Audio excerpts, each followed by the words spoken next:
نحمده ونستعينه ونستغفره ونؤمن به ونتوكل عليه ونعوذ بالله من شرور أنفسنا ومن سيئات أعمالنا من يهده الله فلا مضل له ومن يضلل فلا هادي له ونشهد أن لا إله إلا الله وحده لا شريك له ونشهد أن سيدنا ونبينا مولانا محمدا عبده ورسوله أرسله الله بالحق بشيرا ونذيرا أما بعد فقد قال الله تعالى في كلامه القديم أعوذ بالله من الشيطان الرجيم بسم الله الرحمن الرحيم هو الذي خلق لكم ما في الأرض جميعا ثم استوى إلى السماء فسواهن سبع سماوات وهو بكل شيء عليم صدق الله العظيم.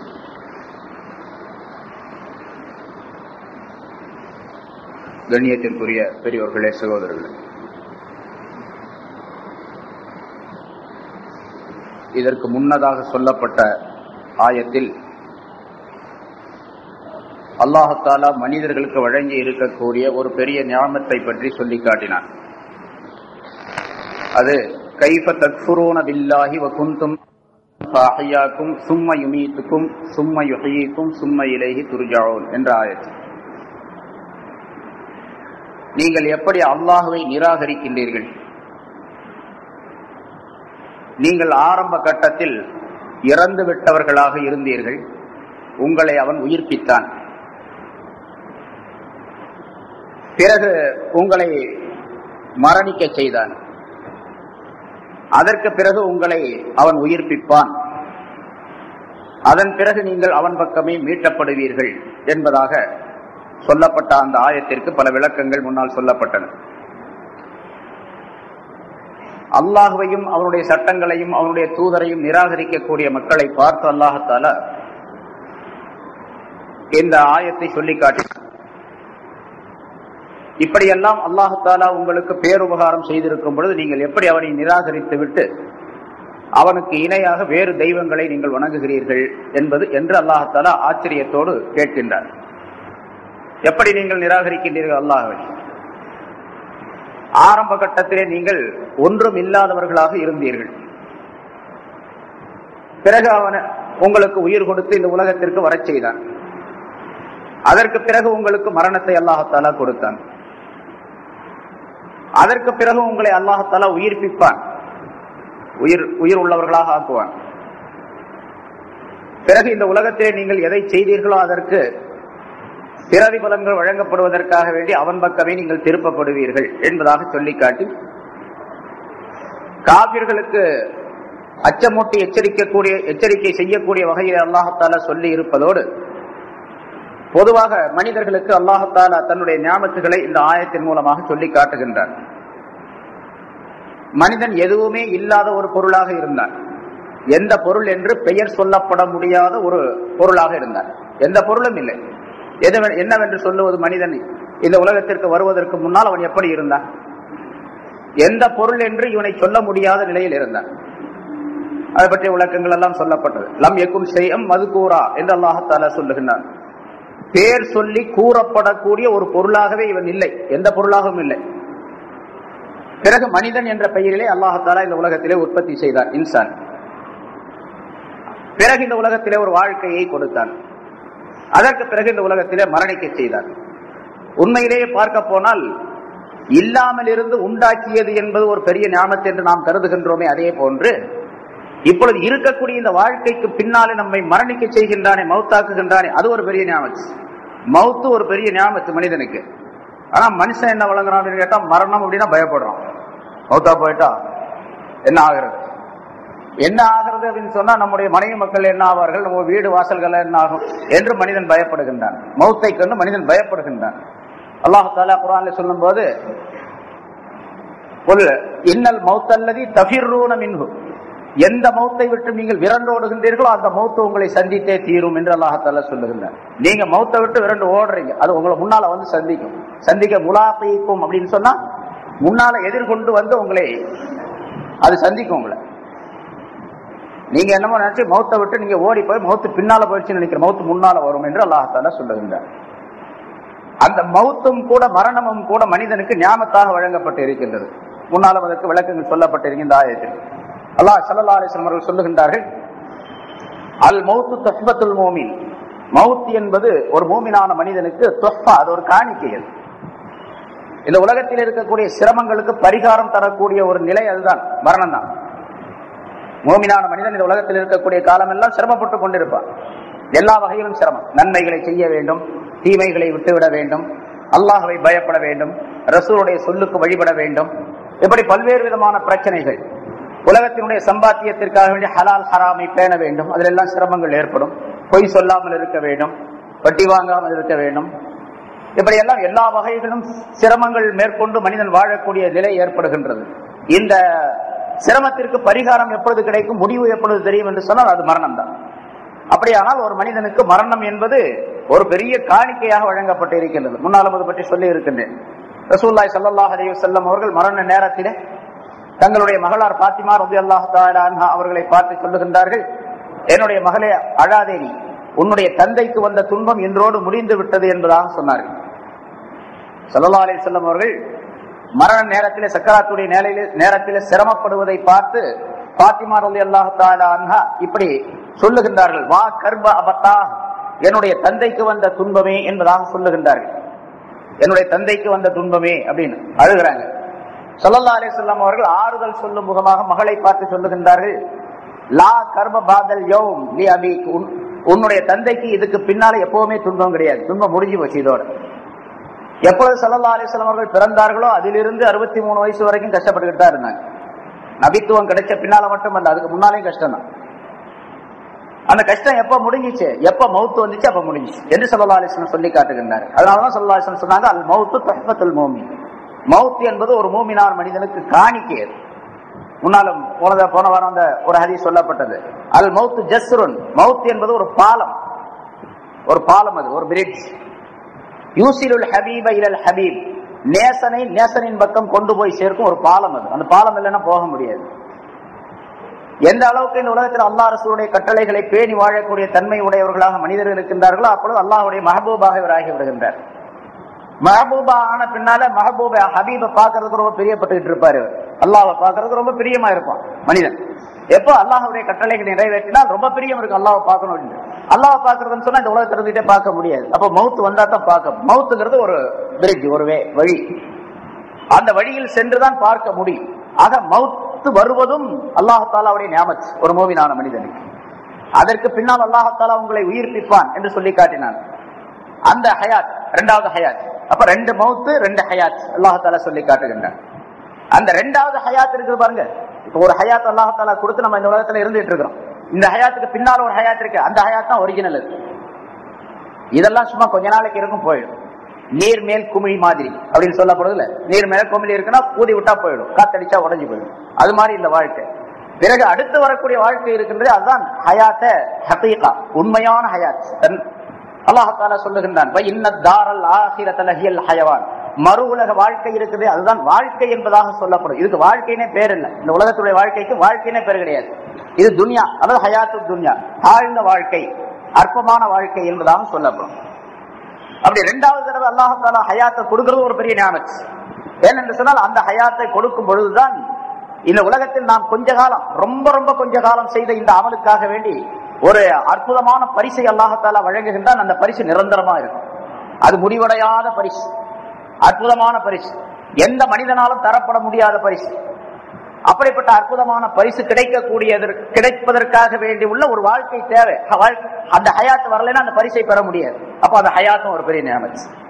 அதனால அல்லாஹ் தஆலா சும்ம இலைஹி துர்ஜஊன், பிறகு நீங்கள் அவன் பக்கமே மீட்டப்படுவீர்கள், மீள வைக்கப்படுவீர்கள் என்று சொல்லி காட்டி, நீங்கள் இந்த உலகத்திலே செய்யக்கூடிய காரியங்கள் அனைத்திற்கும் கணக்கு கொடுத்தாக வேண்டும். ரொம்ப ஜாக்கிரதையாக கவனமாக நீங்களுடைய வாழ்க்கையை செலுத்த வேண்டும், கழிக்க வேண்டும் என்பதை அல்லாஹ் தஆலா சுட்டி காட்டுகின்றார். வேறு அல்லாஹ் தஆலா பல்வேறு நியமத்துகளை பற்றி சொல்லி காட்டினார். மனிதனை படைத்தது, அவனை இந்த உலகத்திலே வாழச் செய்வது, அதற்கு பின்னால் மரணிக்க செய்வது, அதற்கு பின்னால் உயிர் கொடுப்பது, அதற்கு பின்னால் அவன் பக்கம் அவனுடைய சன்னிதானத்தில் கொண்டு போய் நிறுத்துவது. ஏனென்று சொன்னால் இந்த ரூஹ் அசல் மனிதனுக்கு, உடல் அழியக்கூடியது, ரூஹ் அழியாமல் இருக்கக்கூடியது. சில பொருள்கள் அழியாமலேயே இருக்கும். படைப்பு, பிறப்பு என்பது உண்டு, இறப்பு என்பது அதற்கு கிடையாது. அதுல ஒண்ணு ரூஹ், அதுக்கு பிறப்பு மட்டும்தான் உண்டு. அது இறக்கிறது என்பது கிடையாது. இந்த ரூஹ் இந்த உடலிலிருந்து எடுக்கப்பட்டு அது சேமித்து வைக்கப்படும். பிறகு இந்த உடல் அழிந்த பின்னால் வேறொரு உடலை அல்லாஹத்தாலா உண்டாக்கி அந்த உடலுக்குள்ளே அந்த ரூஹை அல்லாஹத்தாலா கொடுப்பான், செலுத்துவான். இப்பொழுது ரூஹ் அப்படியே இருந்து கொண்டிருக்கும். இந்த ரூஹ் ஆரம்ப கட்டத்திலே எந்த இடத்திலே இருந்ததோ, எந்த ஊரிலே இருந்ததோ அந்த ஊருக்கு திரும்பி போயிடுச்சு. இந்த ஊருக்கு வந்த பின்னால், இந்த உலகத்திற்கு வந்த பின்னால் திரும்ப அந்த ஊருக்கே போயிடுச்சு. போன வாரம் சொல்லப்பட்டிருந்த குல்லு ஷைஇன் யர்ஜூ இலா அஸலிஹி அப்படின்னு சொல்லிட்டு அரபியில ஒரு பழமொழி சொல்லப்படும். ஒவ்வொரு பொருளும் அதனுடைய அசலின் பக்கம் திரும்பி செல்லும் அப்படின்னு. இப்ப ரூஹ் எங்கிருந்து வந்ததோ அங்க போயிடுச்சு. பிறகு அந்த உலகத்தில் அது நிரந்தரமாக வாழ்வதற்காக வேண்டி வேறொரு வழிவகைகளை அல்லாஹத்தால செய்து தருவான். ஆக இந்த ஆயத்தில் அல்லாஹத்தால மனிதனுடைய ஆரம்ப கட்டம், மப்தா, அவன் படைக்கப்பட்ட ஆரம்ப நிலை, பிறகு அவனுடைய மகாஷ், இந்த உலகத்தினுடைய வாழ்க்கை நிலை, மூன்றாவதாக இந்த உலகத்திற்கு பின்னால் அவன் சென்றடையக்கூடிய மகாது, திரும்பி செல்லக்கூடிய இடத்தினுடைய நிலை ஆகிய மூன்று உலகங்களுடைய மூன்று காட்சிகளுடைய நிலைகளை பற்றியும் அல்லாஹத்தால அந்த ஆயத்திலே சொல்லி காட்டி காபிர்களுக்கு எச்சரிக்கை செய்வதோடு மூமினான மனிதர்களுக்கு அல்லாஹத்தால அவனுடைய ஞாபகங்களையும் சுட்டி காட்டுகின்றார். அதற்குரிய விளக்கங்கள் நிறைய சொல்லப்பட்டது இதற்கு முந்தைய வாரத்திலே. அதற்குரிய இந்த ஆயத்திற்கு விளக்கமாக பிறகு அடுத்து அல்லாஹத்தால மனிதன் இந்த உலகத்தில் வாழ்வதற்காக வேண்டி வேறொரு ஞாபகத்தை அல்லாஹத்தாலா தந்திருக்கின்றான். அந்த ஒரு ஞாபகத்துக்குள்ளே பல கோடிக்கணக்கான ஞாபகங்கள் இருக்கின்றன. அதை அல்லாஹத்தாலா இந்த ஆயத்திலே சொல்லி காட்டுகிறான். இப்பொழுது வாசித்த ஆயத்திலே ஹுவல்லதீ ஹலக லக்கும் மா ஃபில் அர்தி ஜமீஆ, அவன்தான், அந்த அல்லாஹ் தான் உங்களுக்காக வேண்டி படைத்தான். மாஃபில் அர்தி ஜமீஆ, இந்த பூமியில் உள்ளவற்றை அனைத்தையும் அவன் தான் படைத்தான், உங்களுக்காக வேண்டி படைத்தான் என்பதாக அல்லாஹ் தஆலா சொல்லுகின்றான். சும்மஸ்தவா இல ஸமாய், பிறகு வானத்தின் பக்கம் கவனம் செலுத்தினான். ஃபஸவ்வாஹுன்ன ஸபா ஸமாவாத், அந்த வானங்களை 7 வானங்களாக அல்லாஹ் தஆலா அமைத்தான்.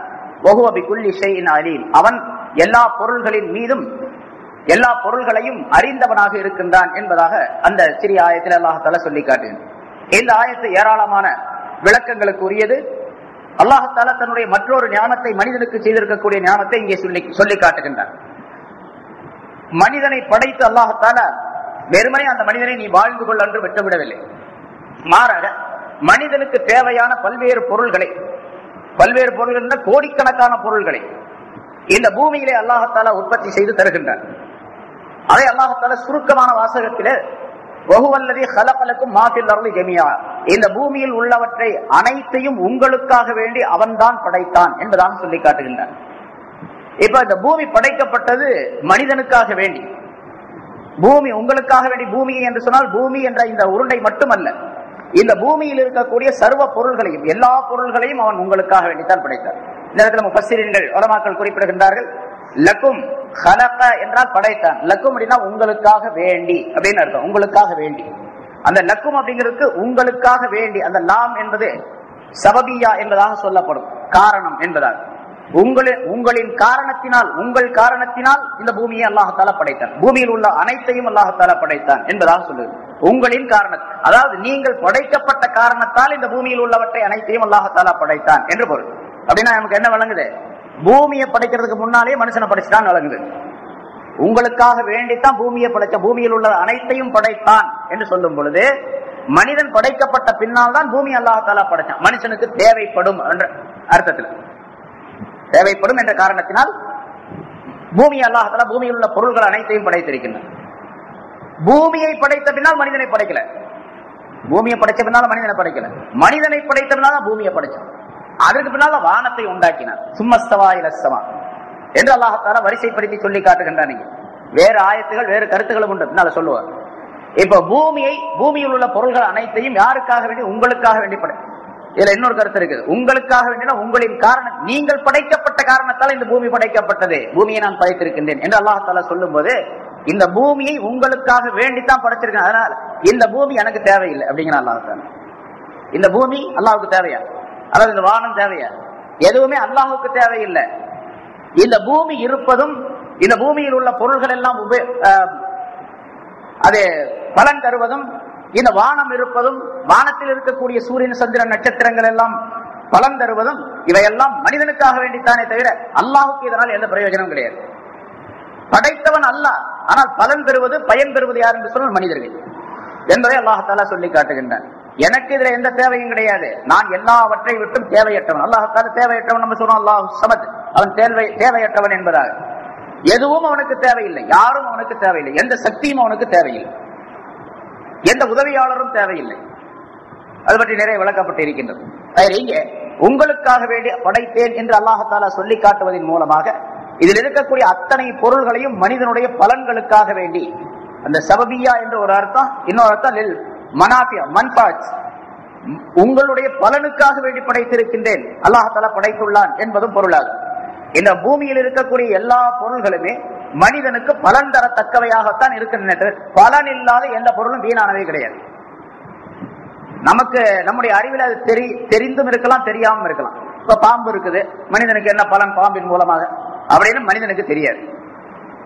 சரி, தெரிஞ்சிச்சு கண்டுபிடிச்சான், அப்ப மனிதனுக்கு அந்த பாம்பின் மூலமாக கிடைக்கக்கூடிய பலன்கள் தெரிஞ்சது.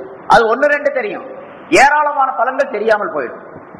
நம்ம எது எது நமக்கு தேவையில்லை என்று உணர்கின்றோமோ அதையெல்லாம் மனிதனுக்கு தேவைப்பட்டதுதான். எதையும் அல்லாஹ் தஆலா வீணாக படைக்கவில்லை. குர்ஆன்ல வேறொரு இடத்துல அல்லாஹ் தஆலா சொல்லி காட்டுகின்றான், இந்த வானங்களை வீணாக நாம் படைத்தோம் என்று நீங்கள் எண்ணிக்கொண்டிருக்கின்றீர்களா?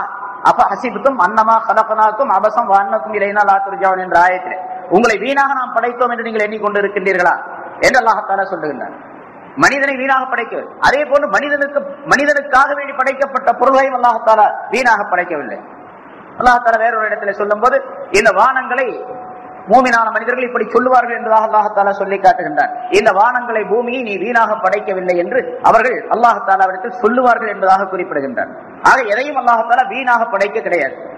ஏதாவது ஒரு பலனுக்காக வேண்டி மனிதனுக்காக வேண்டி, மனிதனுக்கு பலன் தருவதற்காக அல்லாஹ் தஆலா உண்டாக்கி இருக்கின்றான். இப்ப பாம்பு, தேள் போன்ற விஷ ஜந்துக்கள் இருக்கிறன, அதுவும் மனிதனுக்கு பலன் தரக்கூடியவைதான். அதிலிருந்து எடுக்கக்கூடிய இப்பொழுது சமீபத்தில் கண்டுபிடித்திருக்கின்றார்கள், அந்த பாம்பு தேளுடைய விஷம் இருக்கின்றது, அது கூட மனிதனுடைய நோய்க்கு பயன்படக்கூடியதாக அமைய பெற்றிருக்கின்றது. அந்த விஷத்தை குறிப்பாக தேளுடைய விஷம் இருக்கிறது பாருங்க, அத மனிதனுடைய இந்த முழங்கால் வலி உள்ளவர்கள், முழங்கால வலி இருக்கும் சில பேருக்கு, அந்த தேளுடைய விஷத்தை எடுத்து அதுல ஒரு சில ரசாயனங்களை கலந்து பிறகு அதை இன்ஜெக்ஷன் மூலமாக, ஊசியின் மூலமாக அந்த நரம்புகளிலே செலுத்தும் போது மூட்டு வலி குணமாகின்றது என்பதாக கண்டுபிடிச்சிருக்கிறாங்க. இப்போ மூட்டு வலி குணமாகுது. அதனால நேரடியா தேலை கொண்டு போய் காலில் விட்டுக்கிறது, கடிச்சா நல்லா போயிடும் அப்படின்ட்டு, அப்படி இருந்தா அப்புறம் வம்பா போயிடும். அதை எடுத்து அதை பக்குவப்படுத்தி அதை எப்படி செய்ய வேண்டுமோ, எந்த அளவுக்கு அந்த ஊசியின் மூலமாக செலுத்த வேண்டுமோ அந்த அளவுக்கு செலுத்தினால் குணமாகும். அதே போன்று பாம்பினுடைய விஷயம் கூட எடுக்கப்படுகின்றது, அது மருந்துக்கு பயன்படுகின்றது. கிண்டியில இருக்க பாருங்க, பாம்பு பண்ணை இருக்கு, அங்க போய் பாருங்க, நான் நேரடியா பார்த்திருக்கேன். அதை பாம்பை பிடிச்சு வாரத்துல ஒரு நாள் ஒவ்வொரு பாம்புல இருந்து விஷம் எடுக்கிறாங்க, ஒரு கண்ணாடி காடி.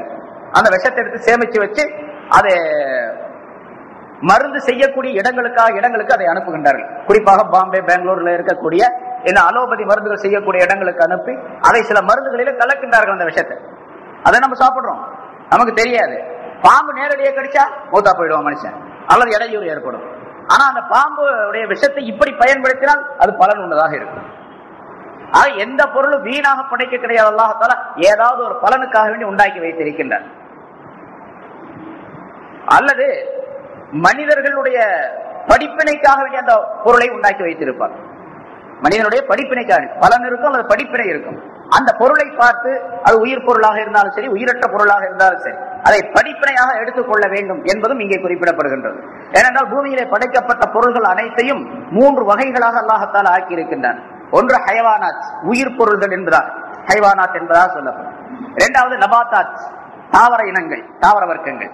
3வது ஜமாதாத், தாது பொருள்கள், அதாவது கல், கரடு, மலை இவை போன்றவை. அந்த பூமிக்குள்ளே இருக்கக்கூடிய தங்கம், வெள்ளி போன்ற உலோகங்கள் இருக்கின்றன. இவை அனைத்தும் ஜமாதாத் என்பதாக சொல்லப்படும். ஹைவானாத், நபாத்தாத், ஜமாதாத் என்பதாக 3 வகையான பொருள்களை அல்லாஹ் தஆலா அமைத்து வைத்திருக்கிறார். இந்த 3 வகையான பொருள்களுமே மனிதனுக்கு பயன்படக்கூடியவை. ஹைவானாத் என்பதிலே கட்டுப்பட்டவன் மனிதனும் கட்டுப்பட்டவன் தான். இருந்தாலும் மனிதனை நீக்கிவிட்டு மீறி உள்ள ஹைவானாத்துகளை, உயிர் பொருள்களை நாம் கவனித்தால், அதாவது ஆடு, மாடுகள், கால்நடைகள் போன்றவைகள் அல்லது பறவைகள், ஊர்வனங்கள், அந்த ஹைவானாத்தில 3 வகை. ஒன்று கால்நடை போன்றவை, நாட்கால் பிராணிகள் என்பதாக சொல்லப்படும். ஆடு, மாடு, குதிரை, கழுதை இப்படிப்பட்ட பொருள். அதே மாதிரி காட்டில் வசிக்கக்கூடிய பிராணிகள். பிறகு பறவை இனங்கள், வானத்திலே பறந்து செல்லக்கூடிய, ஆகாய வெளியிலே பறந்து செல்லக்கூடிய பறவை இனங்கள். 3வது ஊர்வனங்கள், பாம்பு, தேளு, பள்ளி போன்ற பொருள்கள், ஊர்ந்து செல்லக்கூடிய எறும்பு, இப்படிப்பட்ட இந்த பிராணிகள். இவையெல்லாம் மனிதனுக்கு பலன் தரக்கூடியவைதான். அதே போன்று நபாத்தாத், இந்த தாவர இனங்கள், அது நம்ம பார்க்கிறோம், எல்லாருக்கும் பலன் தரக்கூடியவை என்பது எல்லாத்துக்கும் தெரிஞ்ச விஷயம். மரம், செடி, கொடிகள், காய்கறிகள், தானியங்கள் இவை அனைத்தும் மனிதனுக்கு பலன் தரக்கூடியவை. அதே போல ஜமாதாத்து, கல் கரடுகள், சரி, அந்த பூமிக்குள்ளே புதைந்து இருக்கக்கூடிய தங்கம், வெள்ளி, செம்பு, பித்தளை போன்ற உலோகங்கள், தாது பொருட்கள், இவை அனைத்துமே மனிதனுக்கு பலன் தரக்கூடியவை. சரி, இந்த பொருள்கள், இப்ப இந்த 3 வகையான பொருள்களும் உங்களுக்காக வேண்டி அல்லாஹ் தஆலா உங்களுக்கு பலன் தருவதற்காக வேண்டி அல்லாஹ் படைத்தான் என்று சொல்லும் பொழுது அந்த பலன் 2 வகையாக அமையப்பெறும். ஒன்று மனிதனுடைய உடலுக்கு பலன் தரக்கூடியவை, இன்னொன்று ரூஹுக்கு பலன் தரக்கூடியவை. மனிதனுடைய உடலுக்கும் உள்ளத்திற்கும் பலன் தரக்கூடிய அமைப்பிலே அல்லாஹ் தஆலா உண்டாக்கி வைத்திருக்கின்றார். பாருங்க, சாப்பிடக்கூடிய பொருள்கள் இருக்கின்றன, அல்லது பயன்படுத்தக்கூடிய மனிதனுடைய ஆடை ஆபரணங்கள் எல்லாம் இருக்கின்றன. இவையெல்லாம் மனிதனுடைய உடலுக்காக வேண்டி உள்ளவை, உடலுக்காக வேண்டி உள்ளவை. சாப்பாட்டு பொருள்கள், தானியங்கள், செடி கொடிகளில் இருந்து வரக்கூடிய பொருள்கள், காய்கறிகள், இவை அனைத்தும். அதே போன்று உலோகங்களிலே பல்வேறு வகையான உலோகங்கள், இவை அனைத்தும் மனிதனுடைய உடலை பாதுகாப்பதற்காக வேண்டி, உடலுடைய அலங்காரத்திற்காக வேண்டி மேற்கொள்ளப்படக்கூடியவை, செய்யப்படக்கூடியவை. அதே போன்று மனிதனுடைய கல்வை பக்குவப்படுத்துவதற்காக வேண்டி இந்த உலகத்திலே அல்லாஹ் தஆலா பல பொருள்களை ஆக்கி வைத்திருக்கின்றார். அது இப்ரத் என்பதின் மூலமாக, படிப்பினையின் மூலமாக மனிதன் பெற வேண்டிய அம்சமாகும். ஒரு பொருளை பார்க்கின்றான், அல்லாஹ் தஆலா அவருடைய குதிரத்தின் மூலமாக அந்த பொருளை எப்படியெல்லாம் படைத்திருக்கின்றான், எப்படியெல்லாம் பலன் உள்ளதாக மனிதனுக்கு ஆக்கி இருக்கின்றான் என்று சிந்திக்கக்கூடிய நேரத்தில் அந்த சிந்தனையின் மூலமாக இவனுடைய கல்புக்கு உணவு அங்கே கிடைக்கின்றது, கல்புக்கு பலன் அங்கே கிடைக்கின்றது. மனிதனுக்கு இவனுடைய ரூஹ் ஒளிமயமாக ஆகக்கூடிய, வலுப்பெறக்கூடிய தன்மையை அந்த படிப்பினையின் மூலமாக அல்லாஹ் தஆலா வைத்திருக்கின்றான். ஆகவேதான் சிந்திக்க வேண்டும் என்பதாக அல்லாஹ் தஆலா பல இடங்களிலே கட்டளையிடுகின்றான். உலகத்தில் உள்ள எல்லா பொருள்களையும் பார்த்து சிந்திக்க வேண்டும். அதே போல் வானத்தில் இருக்கக்கூடிய பொருள்களை பார்த்து சிந்தனையை செலுத்த வேண்டும். மூமின்களை பற்றி அல்லாஹ் தஆலா சொல்லும்போது, இன்ன ஃபீ கல்கிஸ் ஸமாவாத்தி வல் அர்தி வக்திலாஃபில் லைலி வன் நஹாரி லஆயாத்தின் லிஉலில் அல்பாப். வானங்கள் பூமியை படைத்திருக்கக்கூடிய விஷயத்திலே அறிவுடையவர்களுக்கு பல அத்தாட்சிகள் இருக்கின்றன என்பதாக சொல்லுகின்றார். அறிவுடையவர்களுக்கு, யார் அறிவாளிகள் என்று சொல்லப்படுகின்றார்களோ என்பவர்கள் அந்த ஆயத்துக்களை பார்க்க வேண்டும். அல்லாஹ் தஆலாவுடைய அந்த படைப்பினங்களை பார்த்து பலன் பெறக்கூடிய, படிப்பினை பெறக்கூடிய தன்மை இருக்க வேண்டும் என்று அல்லாஹ் தஆலா சொல்லுகின்றார். இப்ப வானங்கள் பூமியை பார்த்து படிப்பினை பெற்ற அந்த பெறக்கூடிய அந்த தன்மை இருக்கின்றதே, அது உடலுக்கு லாபம் தரக்கூடியதல்ல, மனிதனுடைய உள்ளத்திற்கும் மனிதனுடைய ரூஹுக்கும் லாபம் தரக்கூடியது. ஆக உலகத்தில் அல்லாஹ் தஆலா பூமியை படைத்தான் உங்களுக்காக வேண்டி என்பதாக சொல்லும் பொழுது, அந்த உங்கள் என்பதிலே மனிதனுடைய உடலும் சேரும், மனிதனுடைய உயிரும் சேரும், மனிதனுடைய கல்பும் சேரும். இப்ப இந்த உயிருக்கு லாபம் தரக்கூடிய விஷயங்களை மிக முக்கியமாக மனிதன் கவனத்தில் கொள்ள வேண்டும் என்பதையும் அல்லாஹ் தஆலா இங்கே விளக்குகின்றார். அதனால்தான் வானங்கள் பூமியை பார்த்து சிந்தனை செய்யக்கூடிய விஷயங்களிலே மனிதன் கவனம் செலுத்த வேண்டும் என்பதாக பல இடங்களிலே சொல்லி காட்டுகின்றார். லஅல்லஹும் யதஃபக்கரூன், அவர்கள் சிந்திப்பதற்காக வேண்டி, லஅல்லகும் தஅகிலூன், நீங்கள் விளங்குவதற்காக வேண்டி, நீங்கள் உணர்ச்சி பெறுவதற்காக வேண்டி, நீங்கள் நல்லுபதேசம் பெறுவதற்காக வேண்டி என்னெல்லாம் பல ஆயத்துகளின் மூலமாக அல்லாஹ் தஆலா சொல்லி காட்டுகின்றார். அதனால்தான் அல்லாஹ் தஆலாவுடைய இந்த வானங்கள் பூமியிலே இருக்கக்கூடிய பல்வேறு வகையான பொருள்களை சிந்தனை செய்து பார்ப்பது இருக்கின்றது. அதிலே அந்த சிந்தனை 5 வகைப்படும் என்பதாக குறிப்பிடுகின்றார்கள். 5 வகையான சிந்தனைகள். ஃபிக்ரத்துன் ஃபீ ஆயாத்தில்லாஹ், அல்லாஹ் தஆலாவுடைய ஆயத்துகளை சிந்திப்பது, அல்லாஹ் தஆலாவுடைய ஆயத்துகளை சிந்தித்து பார்ப்பது. இப்படி அல்லாஹ்வுடைய ஆயத்துகள், குர்ஆனுடைய ஆயத் அப்படின்னு சொன்னா 2 அர்த்தம் இருக்குது. குர்ஆன்ல சொல்லப்பட்ட 6666 வசனங்களுக்கு பேரு ஆயாத்துன்னு பேரு. ஆயத்துனா ஒரு வசனம், ஆயாத்துனா பல வசனங்கள் அப்படின்னு அர்த்தம். ஆயாத்துனா இன்னொரு அர்த்தம் இருக்குது, அது இந்த வானங்கள் பூமியில இருக்கக்கூடிய எல்லா பொருள்களையும் பார்ப்பது. இந்த எல்லா பொருள்களும் ஆயாத்துகளாக இருக்கின்றன, அத்தாட்சிகளாக இருக்கின்றன. அல்லாஹ் ஒருவன் என்பதின் மீதும், அவன் சர்வ சக்தி பெற்றவன் என்பதின் மீதும், அவனை தான் வணங்க வேண்டும் என்பதின் மீதும், அவன் அல்லாத வேறு எந்த பொருளையும் வணங்கக்கூடாது என்பதின் மீதும், அவன் தான் நம்மை படைத்தான் என்பதின் மீதும், படைத்த அல்லாஹுக்கு நம் மீது எல்லா சக்திகளும் இருக்கின்றன என்பதின் மீதும் அறிவிக்கக்கூடிய பல ஆயத்துகள் இந்த உலகம் முழுவதும் இருக்கின்றன என்று பொருளாகும். அப்ப ஆயத்துகளை சிந்திப்பது என்று சொன்னால் குர்ஆனுடைய ஆயத்துகளை மட்டுமல்ல, வானங்கள் பூமியில் இருக்கக்கூடிய எல்லா அத்தாட்சிகளையும் சிந்திப்பது. ஃபிக்ரத்துன் ஃபீ ஆயாத்தில்லாஹ், அல்லாஹ்வுடைய ஆயத்துகளை சிந்திப்பது. இப்படி சிந்திப்பதின் காரணமாக என்ன கிடைக்கும் லாபம்? யதவல்லது மின்ஹத் தௌஹீத் வல் யகீன், அதன் காரணமாக தௌஹீதும் யகீனும் கிடைக்கும், உண்டாகும். தௌஹீத், அல்லாஹ்வை ஒருமைப்படுத்தக்கூடிய நிலையும், அவன் ஒருவன் உண்டு என்பதின் மீது உறுதியும் கிடைக்கும், ஏற்படும் ஒரு சிந்தனை. இரண்டாவது ஃபிக்ரத்துன் ஃபீ ஆலா இல்லா, அல்லாஹ் தஆலாவுடைய நிஅமத்துகளை பற்றி சிந்தித்து பார்ப்பது. நமக்கு எவ்வளவு நிஅமத்துகள் அல்லாஹ் தஆலா செஞ்சிருக்கான், 1 அல்ல 2 அல்ல, கோடிக்கணக்கான நிஅமத்துகள். கோடிக்கணக்கான நிஅமத்துகளையும் ஒட்டுமொத்தமாக ஒரே நேரத்தில் செய்து முடித்து விடவில்லை அல்லாஹ் தஆலா. ஒருத்தர் நமக்கு பணம் கொடுக்கிறார், காசு கொடுக்கிறார், உபகாரம் செய்யறாரு அப்படின்னு வச்சுக்கிட்டா, ஏதோ ஒரு சமயத்துல ஒரு 1000 ரூபாய் 2000 ரூபாய் கொடுக்கிறார் உதவியாக. உபகாரமாக என்று சொன்னால் அவருடைய உபகாரம் அதோட முடிஞ்சு போச்சு. அதுக்கு பின்னால எப்பாவது ஒரு தடவை கொடுத்தாருன்னு சொன்னா அது 2வது தடவை கொடுக்கிறார் அப்படின்னு அர்த்தம். அல்லாஹ் தஆலா மனிதனுக்கு செய்யக்கூடிய உபகாரங்கள் அப்படிப்பட்டதல்ல. ஆனன் பான் ஒவ்வொரு வினாடி நேரத்திலும் அல்லாஹ் தஆலாவுடைய உபகாரம், அல்லாஹ் தஆலாவுடைய உதவி, அல்லாஹ் தஆலாவுடைய நியமத் மனிதர்களின் மீது பொழிந்து கொண்டே இருக்கின்றன. மனிதர்களுக்கு வந்து கொண்டே இருக்கின்றன அல்ல, மனிதர்களுக்கு பொழிந்து கொண்டே இருக்கின்றன. என்று சொன்னா அல்லாஹ்வுடைய நியமத்துகளை 1 2 என்று கணக்கு போட்டு எண்ணிவிட முடியாது. அவருடைய நியமத்தை, ஒரே ஒரு நியமத்தை நீங்கள் எண்ணி பார்த்தாலும் அதை எண்ணி முடிக்க முடியாது. முன்னால விளக்கம் சொல்லப்பட்டிருக்கு உங்களுக்கு. ஒரு நியமத் அல்லாஹ் கொடுத்திருக்கக்கூடிய ஒரே ஒரு நியமத்தை கணக்கு போட்டு பார்த்தா கணக்கு போட முடியாது உங்களால். கண் என்பது ஒரு நியமத், காது என்பது ஒரு நியமத், இந்த விரல் என்பது ஒரு நியமத், என்னுடைய நாக்கு என்பது ஒரு நியமத். இந்த ஒவ்வொரு நியமத்தையும் தனித்தனியாக நீங்க கணக்கு போட்டு பாருங்க, இந்த ஒரு நியமத்துக்குள்ள எத்தனை நியமத்து இருக்குது அப்படின்னு சொல்லிட்டு. அப்படின்னா நீங்க கணக்கு போடவே முடியாது. நாக்கு என்ற நியமத்தை எடுத்துக்கொண்டால் இந்த நாக்கு என்ற ஒரு நியமத்திற்குள்ளே கோடிக்கணக்கான நியமத்துகள், கோடிக்கணக்கான பாக்கியங்கள் அமைந்திருக்கின்றன. கண் என்று சொல்லப்படக்கூடிய ஒரு நியமத்துக்குள்ளே கோடிக்கணக்கான நியமத்துகள், பாக்கியங்கள் அமைந்திருக்கின்றன. இப்படி ஒவ்வொன்றும். ஆக அல்லாஹ் தஆலாவுடைய நியமத்துகள் ஏராளமாக இருக்கின்றன. அதையெல்லாம் சிந்திக்க வேண்டும். ஃபிக்ரத்துன் ஃபீ ஆலா இல்லா, அல்லாஹ்வுடைய நியமத்துகளை சிந்திப்பது. அப்படி சிந்திப்பதின் காரணமாக என்ன கிடைக்கும்? யதவல்லது மினல் மஹப்பா, அல்லாஹ்வின் மஹப்பத் உண்டாகும். அல்லாஹ்வுடைய நியமத்தை சிந்திச்சு பார்த்தீங்கன்னு சொன்னா அல்லாஹ் மீது ரொம்ப பிரியம் உண்டாகும். பாருங்க, ஒரு தந்தை அல்லது ஒரு தாய், தந்தை தனக்கு செய்யக்கூடிய நியமத்துகள், பாக்கியங்கள், உபகாரங்களை எல்லாம் ஒரு மகன் சிந்தித்து பார்க்கலாம். மகன் சிந்திச்சு பார்க்கும்போது அந்த தந்தையின் மீது, அந்த தாயின் மீது ரொம்ப மஹப்பத் உண்டாகும், அன்பு உண்டாகும். எவ்வளவு சிந்திக்கிறாரோ தந்தையுடைய நியமத்துகளை பற்றி, தந்தை கொடுக்கக்கூடிய நியமத்தை பற்றி, தாய் கொடுக்கக்கூடிய நியமத்தை பற்றி சிந்திக்கிறார், அந்த அளவுக்கு தாய் மீதும் தந்தை மீதும் பிரியம் அதிகமாகும். இப்ப அல்லாஹ் கொடுக்கக்கூடிய நியமத்தை சிந்திச்சு பார்த்தாருன்னு சொன்னா அல்லாஹ் மீதும், அவருடைய ரசூலின் மீதும், அவருடைய மார்க்கத்தின் மீதும், எல்லாவற்றின் மீதும் மஹப்பத் உண்டாகும், அன்பு உண்டாகும். அதை குறிப்பிடுகின்றார். ஃபிக்ரத்துன் ஃபீ ஆலா இல்லா யதவல்லது மினல் மஹப்பா. ரெண்டு சிந்தனை. மூன்றாவதாக ஃபிக்ரத்துன் ஃபீ வாதில்லா, அல்லாஹ்வுடைய வாக்குறுதியை பற்றி சிந்தித்து பார்ப்பது.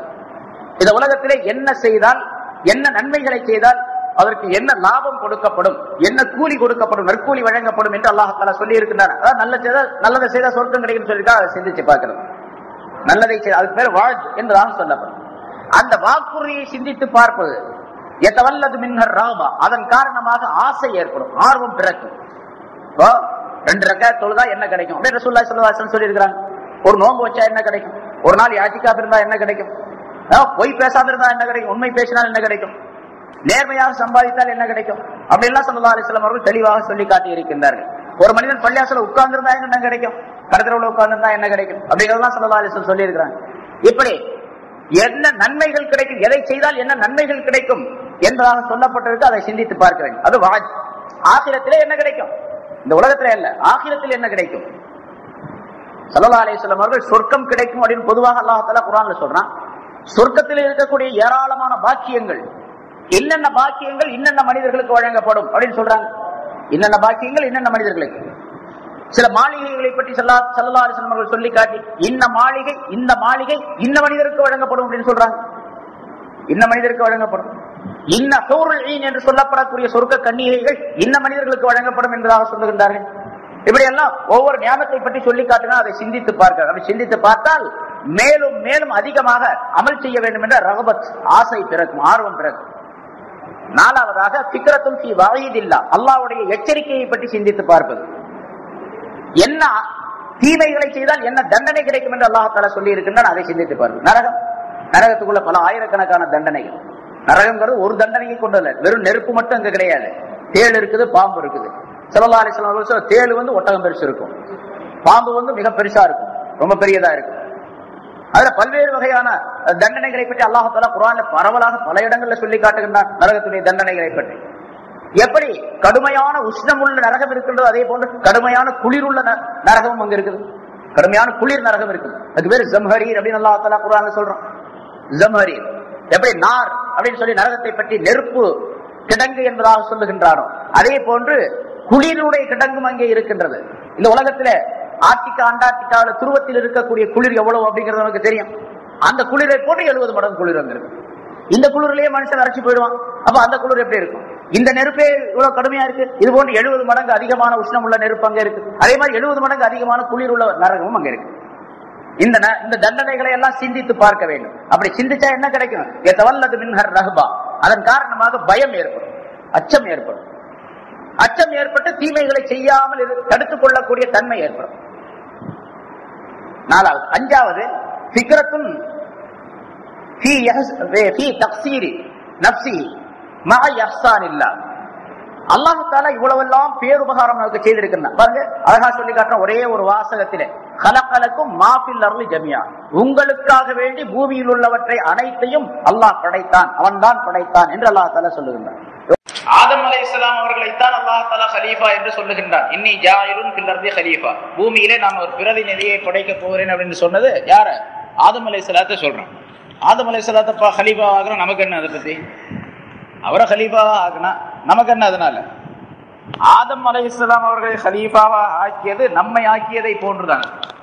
ஏன்னா தகப்பனாரா ஆக்கியது, தகப்பனாருக்கு கண்ணியமும் அந்தஸ்து கிடைச்சுன்னா அதெல்லாம் பிள்ளைங்களுக்கு உள்ளது. அந்த அந்தஸ்து கண்ணியங்கள்லாம் தந்தைக்கு கொடுக்கப்படக்கூடிய கண்ணியம் அது குழந்தைகளுக்கு, மக்களுக்கு கிடைக்கக்கூடிய கண்ணியத்தை போன்றுதான். தந்தையை கண்ணியப்படுத்தப்படக்கூடிய நேரத்தில் அதே போன்றுள்ள அந்தஸ்து குழந்தைகளுக்கு.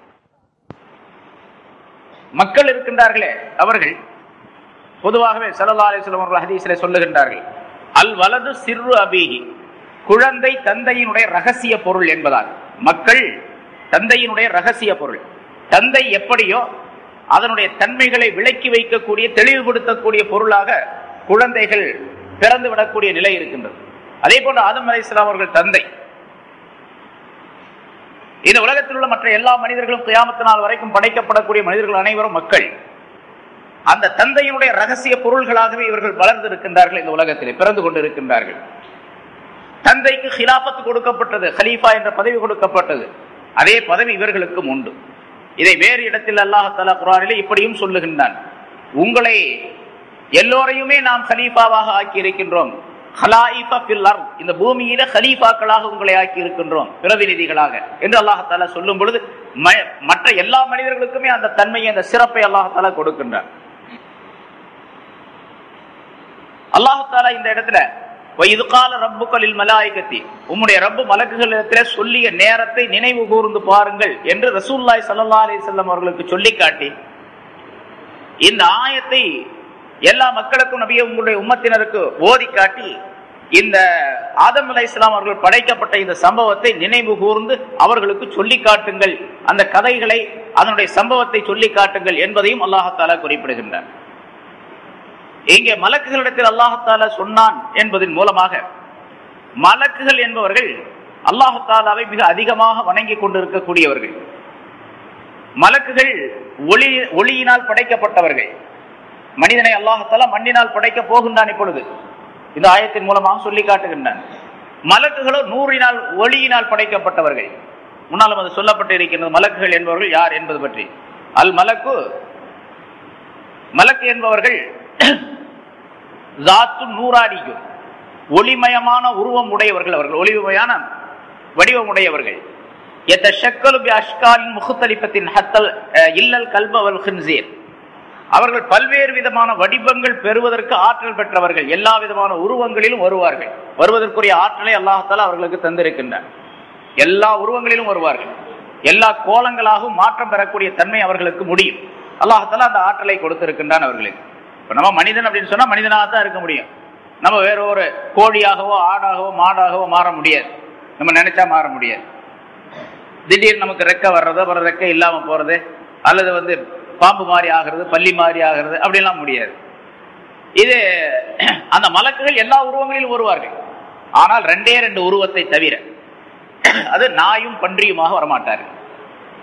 ஏனென்றால் நாயும் பன்றியும் அது அல்லாஹ்வினால் படைக்கப்பட்டது என்று இருந்தாலும் கூட, அந்த இரண்டு பொருள்களும் நஜீஸாக்கப்பட்ட பொருள்களாக ஆக்கப்பட்டு இருக்கின்றன. அது கடுமையான நஜீஸாக ஆக்கப்பட்டு இருக்கின்றது. எனவே அந்த ரெண்டு உருவங்களை தவிர வேறு எல்லா உருவங்களிலும் மலக்குகள் வருவார்கள். அதனால்தான் அந்த ரெண்டு உருவங்களை தவிர வேறு எல்லா உருவங்களிலும் அவர்கள் வருகின்ற காரணத்தால் நாய் இருக்கக்கூடிய வீட்டுக்குள்ள கூட அவங்க வரமாட்டாங்க. நாய் இருக்கக்கூடிய வீட்டுக்குள்ள மலக்குகள் வரமாட்டார்கள். அதே போன்று உருவப்படம் இருக்கக்கூடிய வீட்டுக்குள்ளும் மலக்குகள் வரமாட்டார்கள். அது முன்னால் சொல்லப்பட்ட விஷயம், எல்லாத்துக்கும் தெரிஞ்ச விஷயம் தான். ஸல்லல்லாஹு அலைஹி வஸல்லம் சொல்லுகின்றார்கள், உருவப்படமும் நாயும் எந்த வீட்டில் இருக்கின்றனவோ அந்த வீட்டுக்கு மலக்குகள், ரஹமத்துடைய மலக்குகள் வரமாட்டார்கள். உருவப்படம் என்று சொன்னா எல்லா படமும், சிலைகள் மட்டுமல்ல, இந்த போட்டோக்கள் என்று நம்ம இப்போ சொல்றோமே எல்லா போட்டோக்களும் அதுல சேர்ந்தது. இங்க மலக்குகள் ஒளிமயமான தன்மை உடையவர்கள், ஒளியினால் படைக்கப்பட்டவர்கள். மனிதனோ மண்ணினால் படைக்கப்பட்டவன். ஜின்கள் என்று ஒரு கூட்டத்தார் உண்டு. அந்த ஜின்கள் நெருப்பினால் படைக்கப்பட்டவர்கள். அவர்களும் எல்லா உருவங்களிலும் உருமாறி வரக்கூடிய ஆற்றல் பெற்றவர்கள். ஜின்களும் கூட, மனிதனுக்கு தான் அந்த ஆற்றல் கிடையாது. இருந்தாலும் அந்த ரெண்டு சாராரை விட, ஒளியினால் படைக்கப்பட்ட மலக்குகளை விட, நெருப்பினால் படைக்கப்பட்ட ஜின்களை விட இந்த மண்ணினால் படைக்கப்பட்ட மனிதன் உயர்ந்தவன், சிறந்தவன். அந்த சிறந்தவன் என்பதை எடுத்து காட்டுவதற்காக தான் மலக்குகளிடத்தில் அல்லாஹ் தஆலா அதனை சொல்லி காட்டுகின்றான். நான் இப்படி ஒரு படைப்பை படைக்க போகின்றேன் என்பதாக. ஜின்கள் நெருப்பினால் படைக்கப்பட்டவர்கள். அவர்கள் எல்லா உருவங்களிலும் வருவார்கள். பன்றியாகவும் வருவார்கள், நாயாகவும் வருவார்கள். மலக்குகளுக்கும் அவர்களுக்கும் அதான் வித்தியாசம். எல்லா உருவத்திலும் வருவாங்க, எல்லா உருவமா நாயும் வருவாங்க, பன்றியாகவும் வருவாங்க. ஆனா பெரும்பாலும் ஜின்கள் இந்த பாம்புனுடைய தோற்றத்திலே வருவார்கள் என்பதாக ரசூலுல்லாஹி ஸல்லல்லாஹு அலைஹி வஸல்லம் அவர்களும் கூட பல ஹதீஸ்களிலே சொல்லுகின்றார்கள். பின்னால் அது சம்பந்தமான சில ஆயத்துகளும் சொல்லப்பட்டு இருக்கின்றன. பாம்புடைய வடிவத்திலே பெரும்பாலும் ஜின்கள் வருவார்கள். அதனால்தான் ஒரு பாம்பு, நம்ம பாம்பு எந்த இடத்துல வர முடியாதோ அந்த இடத்துல ஒரு பாம்பு இருந்துச்சுன்னு வச்சுங்க. இப்ப திடீர்னு இந்த பள்ளியாசல்ல ஒரு பாம்பு வருதுன்னு வச்சுங்க. இங்க எங்கேயுமே காடுகள் செடிகள்லாம் இல்லை, எல்லா கட்டடங்கள் இருக்கக்கூடிய இடம். இந்த இடத்துல இருந்து பாம்புகள் அதிகமா இங்க எங்கேயுமே கிடையாது அப்படிங்கிறது தெரியும். அப்படி இருந்து திடீர்னு இந்த பள்ளியாசல் ஒரு பாம்பு வந்துருச்சு அப்படின்னு சொன்னா அந்த பாம்பை பார்த்து இப்படி சொல்லணும், நீ யாருக்கும் இடையூறு தராமல் நீ ஜின்னுடைய இனத்தை சேர்ந்தவனாக இருந்தால் போய்விடு அப்படின்னு சொல்லணும். அப்படி இடையூறு, அது அல்லாஹ்வின் சத்தியமாக அப்படின்னு சொல்லலாம். அல்லது சுலைமான் அலைஹிஸ்ஸலாம் அவருடைய பெயரால் உன்னிடத்தில் நான் சொல்லிக் கொள்ளுகிறேன், நீ போய்விடு அப்படின்னு சொல்லலாம் என்றெல்லாம் சொல்லப்பட்டு இருக்கிறது. ஏதாவது சுலைமான் அலைஹிஸ்ஸலாம் அவர்களுக்கு இந்த ஜின்கள், ஊர்வனங்கள், விஷ ஜந்துக்கள் அனைத்தும் அவர்களுக்கு வசப்படுத்தி கொடுக்கப்பட்டு இருந்தன. காற்று, ஜின்கள், ஷைத்தான்கள், ஷைத்தானும் ஜின் இனத்தை சேர்ந்ததுதான், எல்லாம் வசப்படுத்தி அல்லாஹ் தஆலா குர்ஆன்ல சொல்லி காட்டுகின்றான் சுலைமான் அலைஹிஸ்ஸலாத்துக்கு கொடுக்கப்பட்ட அந்த ஆட்சியினுடைய தன்மையை பற்றி. இந்த விஷ ஜந்துக்களும் கூட அப்படி. அப்ப ஜின்கள், இந்த பாம்பு ஜின் இனத்தை சேர்ந்ததாக இருந்தால் சுலைமான் அலைஹிஸ்ஸலாத்துடைய பெயரை சொன்ன உடனேயே அது கேட்டுக்கொள்ள வேண்டும். உடனடியாக அந்த பாம்பு அப்படியே போய்விட்டால், இப்படி சொன்ன உடனே போய்விட்டால், அல்லாஹ்வின் சத்தியம் சொல்லியோ அது சுலைமான் அலைஹிஸ்ஸலாத்துடைய பெயரை உபயோகித்த பின்னால் அது போய்விட்டால் விட்டு விடுங்கள், அல்லது போகாமல் விட்டால் அதை அடித்து விடுங்கள், அது ஒரிஜினல் பாம்பா இருக்கும் அப்படின்னு சொல்லப்பட்டிருக்கின்றது. சொன்னா போயிடுச்சு அப்படின்னு சொன்னா அது ஜின் இனத்தை சேர்ந்தது பாம்பு வடிவத்தில் வந்திருக்கு. ஏன்னா பாம்பு வடிவத்தில் ஜின்கள் வந்து பிறகு அது ஜின்னாக மாறி நடந்த சம்பவங்களும் பல இருக்கின்றன, வரலாற்றில் நிறைய சொல்லப்பட்டு இருக்கின்றது. அது பற்றி இங்கே எல்லா உருவங்களாகவும் அவர்கள் வருவார்கள். மலக்குகள் ஒளியினால் படைக்கப்பட்டவர்கள், நாய் பன்றியை தவிர மீதி எல்லா உருவங்களிலும் வருவார்கள். சரி, மலக்குகள் எவ்வளவு பேர் இருக்கிறாங்க அல்லாஹ் தஆலா அதையும் குர்ஆன்ல ஒரு இடத்துல சொல்லி காட்டுகின்றான். லா யாலமு வலா யாலமு ஜுனூத ரப்பிக இல்லாஹு, உம்முடைய ரப்புடைய படையினரை அவனை தவிர வேறு எவரும் அறிந்து கொள்ள முடியாது. மலக்குகளுடைய எண்ணிக்கையே அல்லாஹ்வுக்கு தான் தெரியும், வேற யாருக்கும் தெரியாது. அவ்வளவு பேர் இருக்கிறாங்க. சரி, அவர்களுடைய நிலைகள் என்ன, எப்படிப்பட்ட தன்மை உடையவர்கள்? லா யாசூன் அல்லாஹ் மா அமரஹும் வ யஃபஅலூன மா யுமரூன்.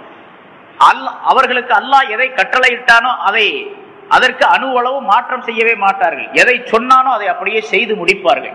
அதுதான் அவங்களுடைய வேலை. எதை சொன்னானோ அதை அப்படியே செய்து முடித்து விடுவார்கள். சரி, மலக்குகள் எங்க இருக்கிறாங்க? வானங்கள், பூமி எல்லா இடத்திலும் இருக்கின்றாங்க. வானத்திலும் பல மலக்குகள் இருக்கிறார்கள். வானம் என்று எது எது இருக்கின்றதோ அங்கெல்லாம் மலக்குகள் இருக்கிறார்கள். அதே மாதிரி பூமியிலும் பல பகுதியிலே பல்வேறு விதமான மலக்குகள் இருந்து கொண்டிருக்கின்றார்கள், வாசகம் செய்து கொண்டிருக்கின்றார்கள். ஸல்லல்லாஹு அலைஹி வஸல்லம் அவர்கள் சொல்லுகின்றார்கள் ஒரு ஹதீஸிலே, இன்னி அரா மாலா தரவுன், நீங்கள் பார்க்காத காட்சிகளை எல்லாம் நான் பார்க்கின்றேன். வாஸ்மா மாலா தஸ்மஊன், நீங்கள் கேட்காத விஷயங்களை எல்லாம் நான் கேள்விப்படுகின்றேன், நான் கேட்டுக்கொண்டிருக்கின்றேன் என்னுடைய காதுகளால். அத்தத்திஸ் ஸமா, இந்த வானம் ஒரு விதமான சப்தமிட்டு கொண்டிருக்கின்றது. அதாவது ஒரு கட்டில், மரக்கட்டில், அதுல அதிகமான பலு ஏற்றப்பட்டால், அதிகமான வெயிட், சுமையை வைத்தால் ஒரு மாதிரி கிரீச் கிரீச்சின் சத்தம் வருது பாருங்க, அந்த மாதிரி வானம் சத்தம் போடுதான். இது மலக்குகள் ஏராளமானவர்கள் இருந்து கொண்டிருக்கின்ற காரணத்தால் அந்த சுமை தாங்க முடியாமல் வானங்கள் சத்தமிடுகின்றன அப்படிங்கிறாங்க. அத்தாத்தி சமா, வானம் சப்தமிடுகின்றது, கிரீச் கிரீச்ங்கிற சத்தம் மாதிரி ஒரு சத்தமிடுகின்றது. பிறகு சொல்ல வஹுக்கலஹா அன்த இத்த, அந்த வானம் சத்தமிடுவது தகுதிதானது. ஏன்னு கேட்டா அல்லாஹ் தஆலாவுடைய பயத்தின் காரணமாக அந்த சப்தம் வரத்தான் செய்யணும். அல்லாஹ்வுடைய பயத்தினால் அந்த சப்தம் ஏற்படத்தான் செய்யணும். மா ஃபீஹா மௌதிஉ கதமின் இல்லா வஃபீஹி மலக்குன் சாஜிதுன் அவ் ராக்கிஉன், ஒரு காலடி இடம் கூட காலி கிடையாது, மலக்குகள் அந்த இடத்தில் சஜிதா செய்தவர்களாகவோ அல்லது ருக்கோ செய்தவர்களாகவோ இருந்து கொண்டிருக்கின்றார்கள். இன்னொரு ஹதீஸ்ல 4 விரலுடைய அளவு கூட காலி கிடையாது இடம். வானங்கள் பூமி எல்லா இடத்திலையும் 4 விரல் கடை அளவு கூட காலி கிடையாது. எல்லா இடங்களிலும் மலக்குகள் இருக்கிறாங்க. ஒன்னு சஜிதா செஞ்சுட்டு இருப்பாங்க, அல்லது ருக்கோ செஞ்சுட்டு இருப்பாங்க, அல்லது நிலை நின்று 4 விதமான தன்மைகளிலே மலக்குகள் அல்லாஹ்வை வணங்கி கொண்டிருக்கின்றார்கள். நின்றவர்களாக, குனிந்தவர்களாக, சுஜூதில் உள்ளவர்களாக, இருப்பில் இருப்பவர்களாக. இந்த 4 அம்சங்களையும் தான் ஒரே ஒரு ரக்காத்துல தொழுகையில் அல்லாஹ் தஆலா நமக்கு கொடுத்திருக்கிறான். எல்லா மலக்குகளும் செய்யக்கூடிய அத்தனை இபாதத்துகளுடைய தன்மைகளையும் அந்த தோற்றங்களையும் ஒரே ஒரு ரக்காத்துல இன்சானுக்கு அல்லாஹ் தஆலா அமைத்து வைத்திருக்கின்றான். இப்படி மலக்குகள் மிக ஏராளமானவர்கள், அவர்கள் இப்படிப்பட்ட தன்மை உடையவர்கள் என்பதும் அங்கே விளக்கப்படுகின்றது. இப்போ மலக்குகளுக்கு அல்லாஹ் தஆலா, அந்த மலக்குகளுக்கு உம்முடைய ரப்பு சொன்னான், இன்னி ஜாயிலுன் ஃபில் அர்தி கலீஃபா, நான் பூமியிலே ஒரு பிரதிநிதியை படைக்க போகின்றேன் என்று சொன்னான். இங்கே அல்லாஹ் தஆலா 2 விதமான நியமத்துகளை தெரியப்படுத்துகின்றான். ஒன்று மனிதனை உண்டாக்குவது, மனிதனாக இன்சானாக உண்டாக்குவது, அது ஒரு பெரிய நியமத், உபகாரம், பெரிய பேரருள் அல்லாஹ் தஆலாவுடையது, மனிதனாக ஆக்கியது. மனிதனை தவிர மீதி உள்ள பொருள் எல்லாம் பாருங்க, உலகத்துல எத்தனையோ உயிர் பிராணிகள் இருக்கின்றன.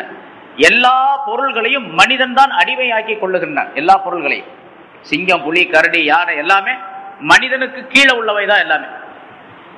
மனிதனை விட மனிதனுக்கு ராஜா அப்படின்னு ஏதாவது பொருள் இருக்குதா உலகத்துல? மனிதனுக்கு ராஜா, மனிதன் தான் எல்லாத்துக்கும் ராஜா, எல்லாத்துக்கும் அரசு, ஆட்சி செய்யக்கூடிய மனிதன், அடக்கி ஆளக்கூடியவன் மனிதன் தான். இப்ப மனிதன் எவ்வளவு பெரியவன் கேட்டா எல்லாத்தையும் அடக்கி ஆளுகின்றான். சொல்ல போனா மலக்குகளும் கூட இவரு மனித தன்மையோடு நடந்து கொண்டால் மலக்குகள் எல்லாம் இவரை சுத்தியே வருவாங்க. இவர் போற இடத்துக்கெல்லாம் மலக்குகள் வருவாங்க, இவர் போற இடத்துக்கெல்லாம் ஜின்களும் கூட வரும். ஸல்லல்லாஹு அலைஹி வஸல்லம் சொல்றாங்கல்ல, ஹன்வலா உடைய சஹாபியுடைய விஷயத்துல முன்னால் சொல்லியிருக்கிறேன்னு நினைக்கிறேன். ஹன்வலா என்ற ஒரு சஹாபி, அவர் வீட்டுல உட்கார்ந்து இருக்கிறாரு, மனைவி மக்களோட பேசிக்கிட்டு இருக்கிறாரு. அப்ப அவருக்கு ஒரு நினைப்பு வந்துருச்சு. ரசூலுல்லாஹி ஸல்லல்லாஹு அலைஹி வஸல்லம் அவருடைய முன்னால நம்ம போய் உட்கார்ந்து இருக்கும்போது சொர்க்கத்தை நேரா பார்க்கிற மாதிரியும் நரகத்தை நேரா பார்க்கிற மாதிரி பயம், சொர்க்கத்தை நேரா பார்க்கிற மாதிரி ஆசை, அல்லாஹ்வுடைய பயம், இதெல்லாம் நிறைய வருது. நம்ம வீட்டுக்கு வந்த பிறகு அந்த பயமெல்லாம் போயிடுது. வீட்டுக்கு வந்த பின்னால அந்த பயமெல்லாம் போயிடுது. அப்படின்னா தன்னை பற்றியே நினைச்சுக்கிறாரு, நான் முனாஃபிக் அப்போ அப்படின்னு நினைக்கிறாரு.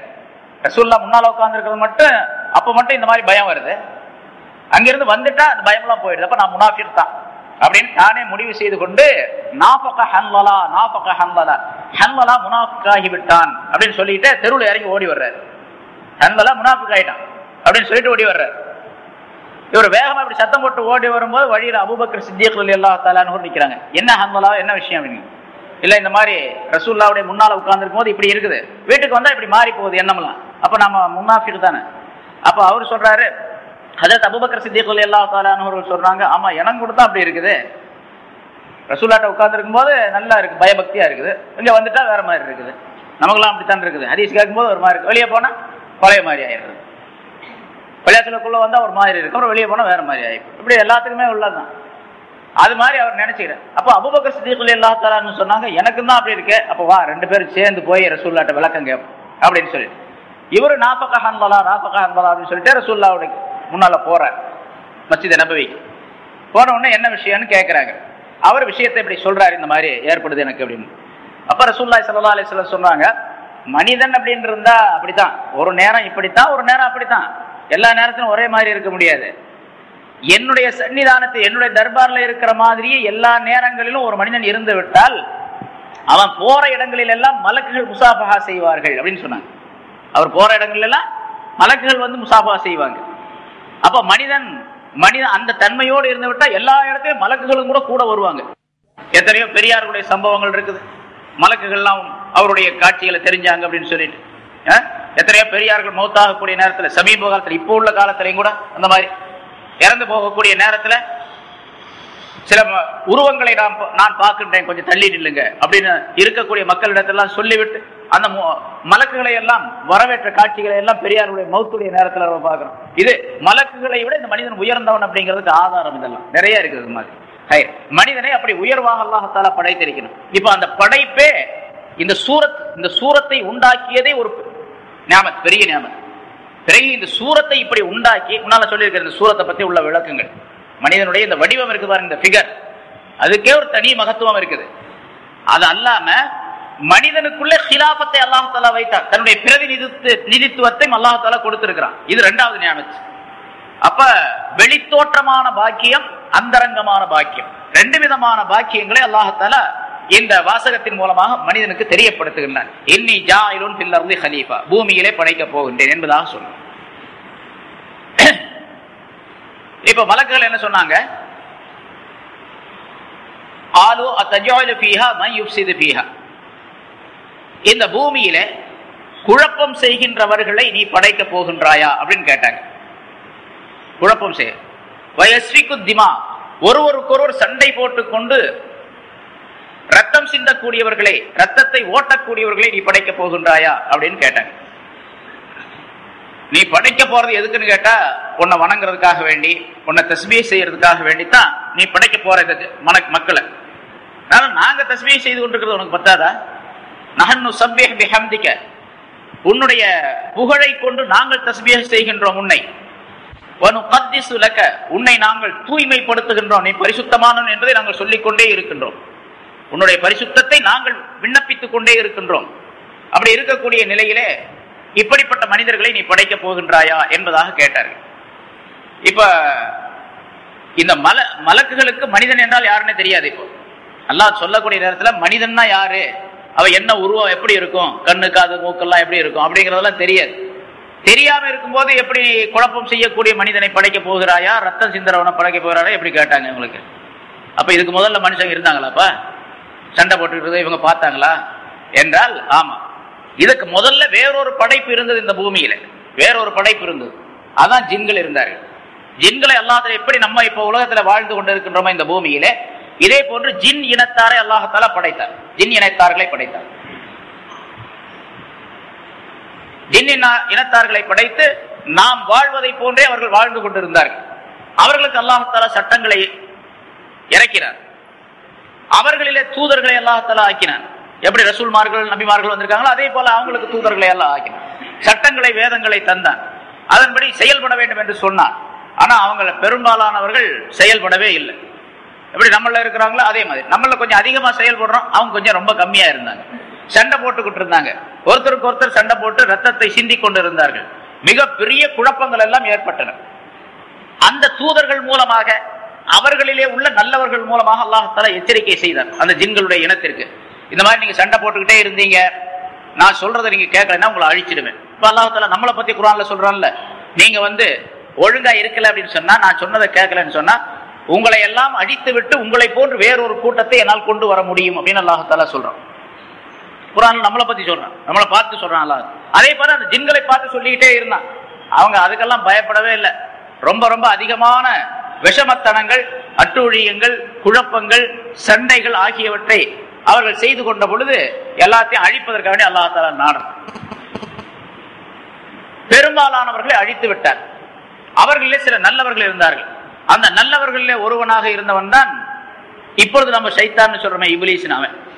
அவனுக்கு பேர் அஸாஸீல் அப்படின்னு பேர் இருந்தது. அவன் அந்த மலக்குகளுக்கு உபதேசியாக இருந்தான். மலக்குகளுக்கெல்லாம் ஜின்களுக்கெல்லாம் உபதேசம் செய்யக்கூடியவனாக இருந்தான். அவன் அல்லாஹ் தஆலா ரொம்ப பயந்தவனாக இருந்த காரணத்தினால அல்லாஹ் தஆலா இடத்துல அவன் கேட்டா, யா அல்லாஹ், இந்த அநியாயக்காரர்கள் செய்யற அட்டூழியங்களால என்னையும் சேர்த்து நீ பிடிச்சிடாதே, என்ன அழிச்சிடாதே அப்படின்னு கேட்டுக்கிட்டு இருந்தான். அதிகமாக அல்லாஹ்வை அவன் பயந்த காரணத்தால் அவனை மட்டும் மேல தூக்கிட்டான் அல்லாஹ் தஆலா, மலக்குகளோட சேர்த்து நான் கொண்டு போய். மீதி இருந்த ஜின்களை எல்லாம் பெரும்பாலானவர்களை அழித்து விட்டான். மீதி உள்ள ஜின்களை எல்லாம் கடல் ஓரங்களிலும் மலைப்பகுதிகளிலும் அல்லாஹ் தஆலா தூக்கி எறிந்து விட்டான். இப்பொழுது ஜின்கள் வசிக்கக்கூடிய பகுதி எங்க இருக்கு? மலைப்பகுதிகள், கடல் ஓரங்கள், அதாவது இந்த மனிதர்கள் வசிக்க முடியாத பகுதிகள், காடுகள், இப்படிப்பட்ட இடங்களிலே ஜின்களுடைய வாசஸ்தலம் அமைந்திருக்கின்றன. எல்லா ஜின்களும் அந்த இடத்துல இருக்கின்றன. ஜின்கள் வேணா அங்க போய் பிடிச்சிட்டு வரலாம். நம்ம பிடிக்க முடியும், மனிதனால ஜின்களை கொண்டு வர முடியும். ஜின்னு பிடிச்சவங்க இருக்கிறாங்க, நம்ம போய் பிடிச்சிட்டு வருது. ஜின்னு வந்து நம்மளை பிடிச்சிக்கிறது இல்ல. ஜின்னு வந்து நம்மளை பிடிச்சிக்கிச்சு அப்படின்னு சொன்னா இவர் மேல ஜின்னு வந்துருச்சு, சைத்தான் வந்துருச்சுன்னு சொல்லுவாங்க. நம்ம அதுக்கு தகுதியானவர்களாகி ஜின்னை பிடிச்சி எடுத்துட்டு வர்றது. அப்ப நம்ம சொல்றபடிலாம் ஜின்னு கேட்கும். ஜின்னு இவன் மேல வந்துருச்சு, மனுஷன் மேல வந்துருச்சுன்னா ஜின்னு சொல்றதெல்லாம் இவன் கேட்பான். அது வேற, ஜின்னு பிடிச்சிருச்சு சைத்தான் பிடிச்சிருச்சுன்னு சொல்றது. அந்த ஜின்னு அந்த சைத்தான் நமக்கு வேண்டியது இல்லை. நம்ம போய் சைத்தானை பிடிச்சி ஜின்னை பிடிச்சி எடுத்துட்டு வரணும். அப்ப நம்ம சொல்றபடி எல்லாம் கேட்கும். ஸல்லல்லாஹு அலைஹி வஸல்லம் சொல்றாங்கல்ல, இப்ப எல்லா ஒவ்வொரு மனிதனுக்கும் ஒரு மலக்கும் ஒரு ஜின்னும் கூட இருக்கின்றார்கள் என்பதாக சொன்னபோது யார சொல்ல உங்களுக்குமா அப்படின்னு கேட்டாங்க சஹாபா. உங்களுக்கு இருக்காங்க. ஆமா, எனக்கும் ஒரு சைத்தான் இருக்கிறான், ஆனா நான் சொல்றபடி அவன் கேட்பான் அப்படின்னு சொன்னாங்க. நான் சொல்றபடி உங்கள்கிட்ட இருக்கிற சைத்தான்லாம் சைத்தான் சொல்றபடி நீங்க கேட்பீங்க, என்கிட்ட இருக்கிற சைத்தான் இருக்கானே அவன் நான் சொல்றபடி கேட்பான் என்று ஸல்லல்லாஹு அலைஹி வஸல்லம் சொன்னாங்க. அதை எப்படி சொல்றாங்க? அவன் இஸ்லாம் ஆகி விட்டான் அப்படிங்கிறாங்க. அவன் இஸ்லாம் ஆயிட்டான், அதாவது நான் சொல்றபடி கேட்பான் அப்படிங்கிற அர்த்தம். என்கிட்ட இருக்கு, எனக்கும் சைத்தான் இருக்கிறான், அல்லாஹ் தஆலா ஏற்படுத்தி இருக்கிறான், நான் சொல்றபடி கேட்பான். சரி, இப்ப அந்த மாதிரி ஜின்களை அல்லாஹ் தஆலா முதலாவது படைச்சு குழப்பங்கள் செய்து அவர்கள் அட்டூழியங்கள் செய்து அவர்களை அழிச்சு அவர்கள் ரத்தத்தை ஓட்டினாங்க, குழப்பங்கள் செய்தா பலவிதமான சிரமங்கள் பலவிதமான அட்டூழியங்கள்லாம் செஞ்சுக்கிட்டு இருந்தாங்க. இதை யார் பார்த்துட்டு இருந்தா? மலக்குகள் எல்லாம் பார்த்துட்டு இருக்காங்க. இந்த மனுஷன் ஒரு ஆளை படைக்க போறேன் ஹலீஃபான்னு அல்லாஹ் தஆலா சொல்றானே, இவனும் அந்த மாதிரி தான் இருப்பான். இந்த மாதிரி குழப்பம் செய்யற ஆளா தான் இருப்பான். ஃபசாது, ஃபித்னா, அட்டூழியங்கள், கொலை செய்தல், ஒருத்தருக்கு ஒருத்தர் வெட்டி கொள்ளுதல், ரத்தத்தை சின்னது, இப்படித்தான் இருக்கும். அதனால யாரெல்லாம் நீ அந்த மாதிரி ஒரு அளவை படைக்க போற அப்படின்னு கேட்கிறாங்க. உங்களுக்கு எப்படி தெரியும்? ஜின்கள் இருந்ததுனால உங்களுக்கு தெரியும், மலக்குகளுக்கு தெரியும். அதனால கேட்டாங்க, சொன்னாங்க அத்தஜாலு ஃபீஹா மை யுஃப்ஸிது ஃபீஹா வ யஸ்ஃபிகு திமா, இந்த பூமியிலே குழப்பங்கள் செய்து ரத்தங்களை ஓட்டிக் கொள்ளக்கூடியவர்களையா நீ படைக்க போகிறாய் அப்படின்னு கேட்டாங்க. நாங்க தான் தஸ்பீஹ் செஞ்சுக்கிட்டு இருக்கிறோமே என்பதாக அவர்கள் சொன்னார்கள். அப்ப அல்லாஹ் தஆலா சொன்னா, கால இன்னி அலமு மா லா தஅலமூன், நான் நீங்கள் தெரியாதவற்றை எல்லாம் நான் தெரிந்திருக்கின்றேன், சும்மா பேசாம வாயை மூடிட்டு இருங்க அப்படின்னு மட்டும் சொன்னேன். நான் சொன்னது இந்த மாதிரி படைக்க போறேன் அப்படிங்கிற தெரிவிக்கிறதா. நான் முதல்ல சொன்ன மாதிரி இல்ஹார் இத்லா, தெரியப்படுத்துறதானே தவிர ஆலோசனை கேட்டு அவங்க வேணான்னு சொன்னதால நிறுத்திக்க போறதெல்லாம் கிடையாது. அல்லாஹ் தன்னுடைய முடிவின்படி, தன்னுடைய அறிவின்படி, தன்னுடைய தீர்க்கமான ஞானத்தின்படி ஒரு ஹலீஃபா இன்சானை படைக்க போவதா முடிவு செஞ்சிட்டான். முடிவு செஞ்ச பின்னால அதை செயல்படுத்துவதற்காக வேண்டி வெளிப்படுத்த வேண்டும், செயல்படுத்துவதை வெளிப்படுத்த வேண்டும் என்பதற்காக மலக்களிடத்துல கேட்டானே தவிர ஆலோசனைக்காக கேட்கல.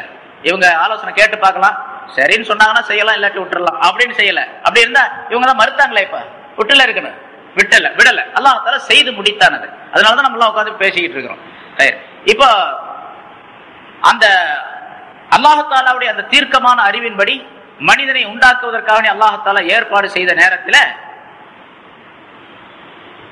எப்படி அல்லாஹ் தஆலா மனிதனை உண்டாக்கினான் என்பது பற்றி இந்த இடத்துல முஃபஸ்ஸிரீன்கள் பல கருத்துக்களை சொல்லி காட்டுகின்றார்கள். ரசூலுல்லாஹி ஸல்லல்லாஹு அலைஹி வஸல்லம் அவர்கள் ஹதீஸ்களில் அதை விளக்குகின்றார்கள். அதற்கு சஹாபாக்கள், இமாம்கள், முஃபஸ்ஸிரீன்கள் பல்வேறு விதமான கருத்துக்களை சொல்லி காட்டுகின்றார்கள். அல்லாஹ் தஆலா அதனால முதல்ல இப்ப மனிதனை பூமியிலிருந்து, இங்க இன்னொரு கருத்து பாருங்க, இன்னி ஜாயிலுன் ஃபில் அர்தி ஹலீஃபா, இந்த பூமியிலே ஹலீஃபாவை நான் உண்டாக்க போகின்றேன் அப்படின்னு அல்லாஹ் தஆலா சொல்றான். எங்க சொன்னா?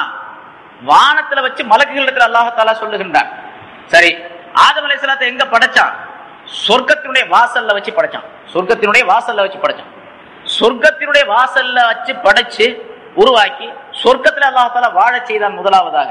ஆனா அல்லாஹ் என்ன சொன்னா? பூமியில படைக்க போறேங்கிறான். இங்க இன்னி ஜாயிலுன் ஃபில் அர்தி ஹலீஃபா, பூமியிலே ஒரு ஹலீஃபாவை நான் உண்டாக்க போகின்றேன் என்பதாக சொல்லுகின்றான். பூமியில உண்டாக்க போகின்றேன்னு சொல்லிவிட்டு சொர்க்கத்துல வச்சு படைச்சு சொர்க்கத்துக்குள்ள வாழ செய்தானே, அது எப்படி அப்படின்னு கேட்டா அந்த வாசகமே அறிவிக்குது, நான் கொஞ்ச நாள்ல இந்த ஆளை பூமிக்கு அனுப்பிடுவேன் அப்படின்ட்டு, அனுப்புறதுக்குள்ள ஏற்பாடுகள்லாம் செய்திருவேன் என்று அல்லாஹ் தஆலா சூசகமாக அங்கே சுட்டி காட்டுகின்றான் என்பதும் இங்கே விளக்கப்படுகின்றது. சரி, அப்படி பூமியில, அதனாலதான் முதல்ல அல்லாஹ் தஆலா மனிதனை படைப்பதற்கு முன்னால பூமியை படைச்சான். முன்னால சென்ற வாரம் உள்ள ஆயத்துல விளக்கப்பட்டது, உங்களுக்காக வேண்டி, உங்களுடைய பலனுக்காக வேண்டி, நீங்கள் பலன் பெறுவதற்காக வேண்டி பூமியில் உள்ள அனைத்தையும் நான் படைத்தேன் என்று அல்லாஹ் தஆலா சொன்னான். அல்லாஹ் தஆலா படைத்ததாக குறிப்பிட்டான். சரி, இப்ப பூமியிடத்தில் அல்லாஹ் தஆலா சொன்னான், உன்னிலிருந்து ஒரு ஹலீஃபாவை, மலக்குகள்கிட்ட சொல்லி முடிஞ்சு போச்சது, உன்னிடத்திலிருந்து நான் ஒரு ஹலீஃபாவை, என்னுடைய பிரதிநிதி ஒரு ஆளை படைக்க போறேன் அப்படின்னு பூமி இடத்துல சொல்ல அல்லாஹ் தஆலா. இந்த பூமி இடத்துல சொன்னான்.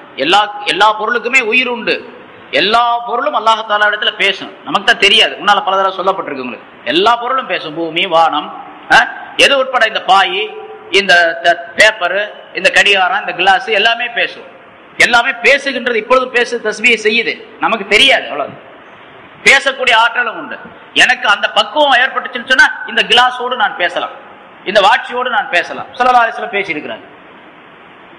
ஸல்லல்லாஹு அலைஹி வஸல்லம் கையில கல்லு வச்சிருந்தாங்க, இந்த கல்லும் தஸ்பீஹ் செய்கிறது அப்படின்னு சொன்னாங்க.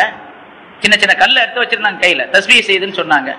தஸ்பீஹ் செய்யுன்னு சொல்லிட்டு அபூபக்கர் சித்திக் ரலியல்லாஹு உட்கார்ந்து காது கிட்ட அப்படி கொண்டு போய் வச்சாங்க. அது தஸ்பீஹ் செய்யறது அபூபக்கர் சித்திக் கேட்டாங்க. உமர் ரலியல்லாஹுடைய காதுல வச்சாங்க, அவங்களும் கேட்டாங்க. உஸ்மானுடைய காதுல வச்சா கேட்டாங்க. 2-3 பேர் காதுல வச்சுட்டு அப்புறம் எடுத்துக்கிட்டாங்க. ஏன்னு கேட்டா, யாருக்கு அந்த ஆற்றல் அந்த தக்வா இருக்குன்றது அவங்களுக்கு கேட்கக்கூடிய தன்மை இருக்குது. இப்ப எல்லாத்திலையும் எனக்கு வைக்கல மத்தவங்க எல்லாம் சொன்னாங்கன்னு சொன்னா, இப்ப யாராவது ஒருத்தர் காதுல கொண்டு போய் வச்சு அவர் கேட்கல அப்படின்னு சொன்னா அவர் குற்றவாளின்னு தெரிஞ்சு போயிடும் ஜனங்களுக்கு எல்லாம். அதனால அப்படி செய்யல. ஒரு 2-3 பேர்த்து அப்படி வச்சு டெஸ்ட் இப்படி செய்யுது, தஸ்பீஹ் செய்யுது அப்படிங்கிற காட்டுறதுக்காக செஞ்சுட்டு முடிச்சுக்கிட்டாங்க. அதோட இப்படி நிறைய விஷயங்கள் இருக்குது. எல்லா அப்போ பூமி இடத்துல அல்லாஹ் தஆலா சொன்னான், நான் உன்னிடத்துல இருந்து ஒரு ஹலீஃபாவை படைக்க போறேன். அந்த மனிதன் எப்படிப்பட்டவன் என்று சொன்னால், மை யுதீஉனி மின்ஹும், அவர்களிலிருந்து யார் எனக்கு வழிபடுகின்றார்களோ கட்டுப்படுகின்றார்களோ அவர்களை நான் சொர்க்கத்திலே சேர்ப்பேன். யார் எனக்கு மாற்றம் செய்கின்றார்களோ பாவம் செய்கின்றார்களோ அவர்களை நரகத்துக்கு அனுப்புவேன் அப்படின்னு சொன்னான். யார்கிட்ட சொல்றான்? பூமியிட்ட சொன்னான். இந்த பூமி பார்த்துச்சு, என்னிடத்திலே இருந்து படைச்சு நரகத்துக்கு வேற அனுப்புறியா? நரகத்துக்கு அனுப்புறதுக்காக வேண்டிய என்னிடத்திலிருந்து மக்களை படைக்கிற ஒரு கலீஃபாவை நீ உண்டாக்குகின்றாய், அது முடியாது, வேணாம் அப்படின்னு சொல்லுச்சு. அது அழுதுச்சான், கடுமையான அழுகை. அந்த அழுகை தான் நீர் ஊற்றுகளாக இப்ப உலகம் பூரா பொங்கி தண்ணீரை பொழிந்து கொண்டு இருக்கின்றது என்பதாக குறிப்பிடுகின்றார். வஹப் இப்னு முனப்பஹ் ரஹ்மத்துல்லாஹி அலைஹி என்ற பெரியார் அதற்கு விளக்கம் சொல்லுகின்றார்கள். இன்று நீரூற்றுகளாக பூமியிலே இருக்கக்கூடியவை அனைத்தும் அன்று அழுத நீர்கள் தான், நீர் அழுததின் காரணமாக ஏற்பட்ட நீர் தான் என்பதாக. சரி, பிறகு இல்ல உன்னிடத்திலிருந்து நான் படைக்கத்தான் போகின்றேன் என்பதாக அல்லாஹ் தஆலா தீர்க்கமாக சொல்லிவிட்டார். பிறகு ஹஜ்ரத் ஜிப்ரீல் அலைஹிஸ்ஸலாம் அவர்களை கூப்பிட்டு பூமியில போய் ஒரே ஒரு பிடி மண் எடுத்துட்டு வரணும். அந்த ஒரு பிடி மண்ணுக்குள்ளே பூமியினுடைய அத்தனை மண்ணுடைய பகுதிகளும் அமைந்திருக்க வேண்டும். அப்படி கொஞ்சம் ஒரு பிடி மண் எடுத்துட்டு வா என்று ஜிப்ரீல் அலைஹிஸ்ஸலாத்தை அல்லாஹ் தஆலா அனுப்பினார். ஒரு பிடி மண்ணு, பூமி தான் பல விதமான இருக்குது, எல்லாம் ஒரே விதமான மண்ணு கிடையாது. இல்ல, கருப்பு இருக்குது, சிகப்பு இருக்குது, வெள்ளை இருக்குது, எத்தனையோ விதமான மண்கள் இருக்கின்றன. இப்ப நம்ம என்னென்ன கலர்கள் பார்க்கிறோமோ அதெல்லாம் மண்ணுல இருந்து வந்ததுதான். எல்லா கலரும் மண்ணுக்குள்ள இருந்து வந்தது. கலர்கள்லாம் மண்ணினால் உண்டாக்கப்பட்டது. இப்ப மண்ணு எல்லா கலர்களிலும் இருக்கின்றன. சரி, சில மண்ணு நல்ல இனிப்பா உள்ள மண்ணும் இருக்கின்றது, கசப்பா உள்ள மண்ணும் இருக்கின்றது, புளிப்பாக இருக்கக்கூடிய மண்ணும் இருக்கின்றது, எல்லா விதமான மண்ணும் இருக்கின்றது. முன்னால் நான் சொல்லியிருக்கிறேன், ஒரே ஒரு பிடி மண்ணுல எல்லா விதமான தன்மைகளும் அமைய பெற்றிருக்கின்றன. அப்படிப்பட்ட ஒரு பிடி மண்ணை எடுத்துட்டு வா அப்படின்னு சொல்லி அல்லாஹ் தஆலா சொன்னான். ஜிப்ரீல் அலைஹிஸ்ஸலாம் போய் பூமியில மண் எடுக்க வந்தாங்க. அந்த பூமி கேட்டது, ஏன்னா என்னிடத்துல இருந்து மண்ணை ஏன் எடுக்கிறேன்னு கேட்டுச்சோம். அப்போ இந்த மாதிரி அல்லாஹ் தஆலா கலீஃபாவை படைக்க போகின்றான். அது முன்னாலேயே உன்னிடத்துல தெரியப்படுத்தி இருக்கின்றான். ஆகவே உன்னிடத்திலிருந்து ஒரு பிடி மண் எடுத்து வரும்படியாக அல்லாஹ் தஆலா என்னை அனுப்பினான் அப்படின்னு சொல்லி. அப்ப அந்த பூமி சொல்லுச்சு, அஊது பி இஸ்ஸத்தில்லாஹில்லதி அர்ஸலக இலைய அல்லா தஅஹுத மின்னி ஷைஆ. எந்த அல்லாஹ் உன்னை அனுப்பினானோ அந்த அல்லாஹ்வுடைய கண்ணியத்தின் மீது ஆணையாக நான் சொல்றேன், என்கிட்ட மண்ணே நீ எடுக்க கூடாது அப்படின்னு அது சொல்லிச்சு. என்கிட்ட மண்ணெல்லாம் எடுக்கக்கூடாது அப்படின்ட்டு அல்லாஹ் சத்தியம் விட்டு சொல்லி. இது அல்லாஹ் சத்தியம் விட்டு சொன்ன உடனே அவர் பார்த்தாரு, போயிட்டாரு. திரும்பி போய் அல்லாஹ் தஆலா இடத்துல சொன்னார், இந்த மாதிரி நான் போனேன், அந்த பூமி உன்மீதே சத்தியமிட்டு என்னிடத்துல மண் எடுக்காதுன்னு சொல்லுது, நான் பயந்துட்டு வந்துட்டேன் அப்படின்னு. அடுத்தாப்புல மீகாயில் அலைஹிஸ்ஸலாம், அதாவது காற்று மழைக்கு அதிபதியாக பொறுப்பேற்று இருக்கக்கூடிய மீகாயில் அலைஹிஸ்ஸலாம் அவர்களே அல்லாஹ் தஆலா இருக்கணும். மலக்குகள்ல 4 மலக்குகள் பிரதானமானவர்கள். மலக்குகளுக்கெல்லாம் தலைவர் ஜிப்ரீல் அலைஹிஸ்ஸலாம். மழை காற்று இவற்றுக்கு அதிபதியாக இருக்கக்கூடிய மீகாயில் அலைஹிஸ்ஸலாம். இஸ்ராஃபீல் அலைஹிஸ்ஸலாம் என்பவர் ரூஹை கைப்பற்றுவதற்குரிய, இஸ்ராயில் அலைஹிஸ்ஸலாம் அவர்கள் ரூஹை கைப்பற்றுவதற்குரியவர். இன்னொரு இஸ்ராஃபீல் அலைஹிஸ்ஸலாம், மீகாயில் அலைஹிஸ்ஸலாம். இஸ்ராஃபீல் அலைஹிஸ்ஸலாம் என்பவர் இந்த 4 மலக்குகளும் மிக முக்கியமானவர்கள். இப்ப மீகாயில் அலைஹிஸ்ஸலாம் அவர்களை அல்லாஹ் தஆலா 2வதாக அனுப்பினான். அவர்களுக்கும் அதே மாதிரி அந்த பூமி பதில் சொல்லியது, அவரும் திரும்பி போயிட்டார்.